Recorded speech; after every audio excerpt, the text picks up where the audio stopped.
বলার আসলে ভাষা নেই। পকেটে হয়তো টাকা ছিল না বলে নিজের জীবনের বদলে একবেলা ভাত, এটাই ছিল তার জীবনের শেষবার আহার। এই ছবিটা দেখে মনে হয় বুয়েটের আব্রাম হত্যার মতো দ্বিতীয় আরেকজন। এই লোকটাকে গণপিটুনি দিয়ে মারার আগে তাকে খেতে দেওয়া হয়। তাকে এটাও জিজ্ঞেস করা হয় যে খাবারের মানটা কেমন ছিল। সে বলে যে আপনাদের ক্যাম্পাসের খাবারের মান খুবই ভালো। এই ছেলেটার সম্পর্কে যতটুকু ব্যাকগ্রাউন্ড জানলাম, তার নাম তোফাজ্জল, পাথরঘাটায় বাড়ি। প্রথমত তার প্রেমিকার প্রেমে ব্যর্থ, তারপরে এক দুর্ঘটনায় বাবা মার মৃত্যু, তারপরে বড় ভাই মেবি সাব ইন্সপেক্টর, তার ক্যান্সারে তার মৃত্যু। তার পরিবারের সকলকে হারানোর পরে তার একটু মেন্টালি অবস্থা হবে, এটাই তো স্বাভাবিক।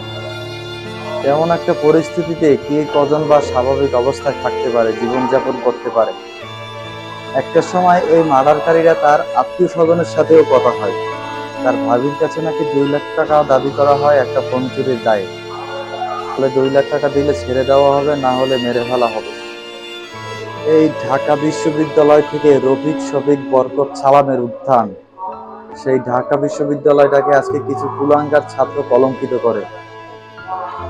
মার্ডারারের একজনকে জিজ্ঞেস করা হয় যে একে মারা হলো কেন, কিভাবে মারলেন। সে বলে, সে ইন্টারভিউতে বলে সে নাকি আবেগের বশে মারছে। আবেগের বশে একটা মানুষের জীবন পর্যন্ত চলে যায়। বর্তমানের এই সময় এসেও যদি এরকম নৃশংসভাবে মানুষ পিটিয়ে হত্যা করা হয়, এইভাবে যদি ঘটতে থাকে, তাহলে তো স্বৈরাচার আর ফ্যাসিবাদের থেকে কোনো কিছু পার্থক্য নেই।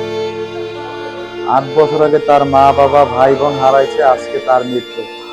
সর্বশেষ তার ফ্যামিলিতে আর কেউই বেঁচে নেই। এদিকে আবার দেখা যায় ঢাবিতে যুবককে পিটিয়ে হত্যা, ছাত্রলীগ নেতা সহ আটক 3। এই যে,